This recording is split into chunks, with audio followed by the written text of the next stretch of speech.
But this does not diminish the joy of the opportunity to congratulate each other on the bright resurrection of Christ, the main Orthodox holiday, a symbol of spiritual renewal, of hope and faith.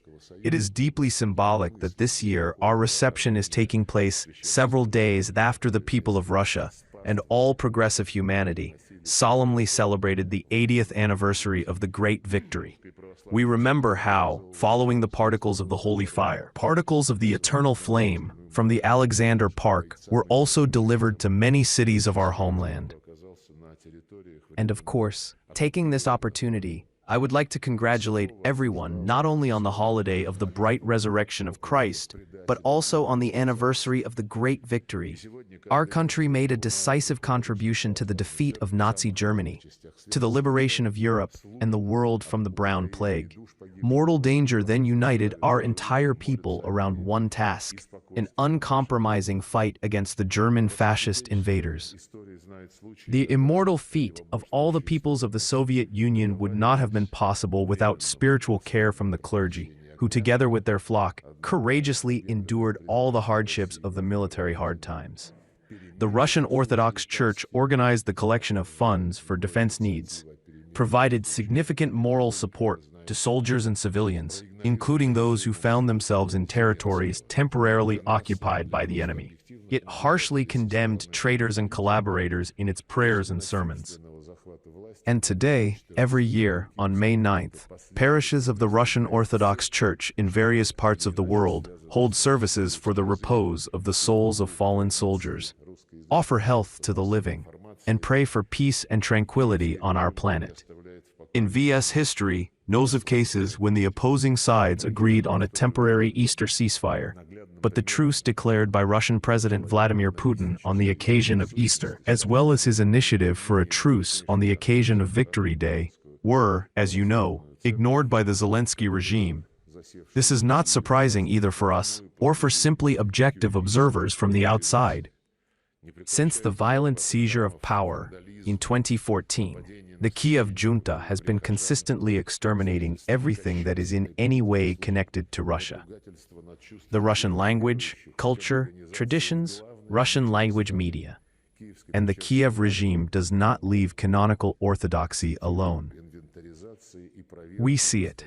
A tragic and at the same time clear example of its misanthropic nature has become the long-term persecution of the largest confession in the country, the Ukrainian Orthodox Church, which the authorities entrenched in Kiev have brought close to legal liquidation. The seizure of churches, vandalism, attacks on priests and parishioners do not cease.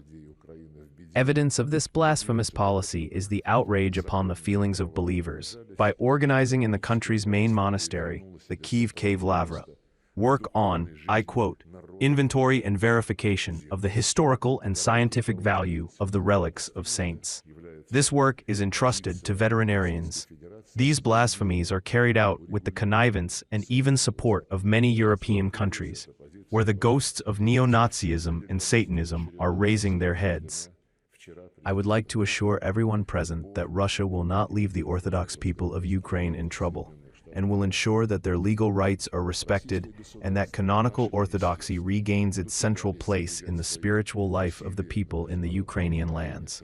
The guarantee that these goals will be achieved is the position of the Russian Federation on a fair settlement of the Ukrainian crisis created by the West.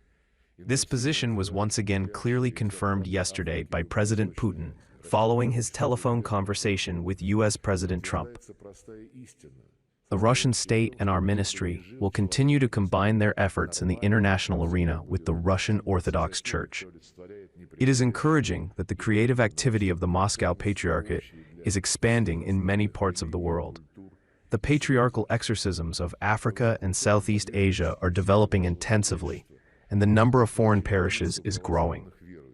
The simple truth is confirmed that wherever a person lives, if he is normal, he will always reach out to those who embody the eternal spiritual and moral values common to all major religions, cultures, and civilizations.